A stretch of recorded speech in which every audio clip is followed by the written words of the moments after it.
नमस्कार, मी शुभांगी पंडित. स्वतेज न्यूज मराठीच्या बातमीपत्रात आपलं स्वागत आहे. तर पाहूया आजच्या काही ठळक घडामोडी. डेनिसच्या पाण्यामुळे नागरिकांना करावा लागत आहे नाहक त्रास. आमदार आनंद पाटील तिडके यांनी केली पाहणी. नांदेड शहरातील सिंधी कॉलनी येथे गेली 1.5 महिन्यापासून डेनिसचे पाणी रस्त्यावर साचत असल्यामुळे नागरिकांना त्रास सहन करावा लागत आहे.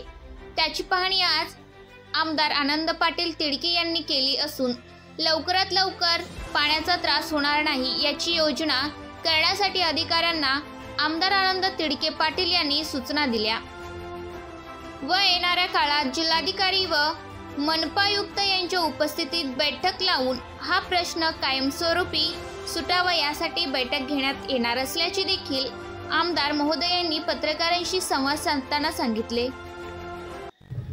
बरोबर आहे, सिंधी कॉलनीमध्ये पाणी साचलेलंच आहे, परंतु यात्री निवास या भागातलं जे पाणी आहे त्याचा सोर्स पलीकडच्या बाजूनं जात नसल्यामुळे इथं ड्रेनेज त्याचं जोडलेलं आहे आणि त्याचा फ्लोर जास्त वाढल्यामुळे पाण्याचा ते या ठिकाणी चेंबरमधून पाणी वर येते, म्हणून या ठिकाणी पाणी साचतं आहे.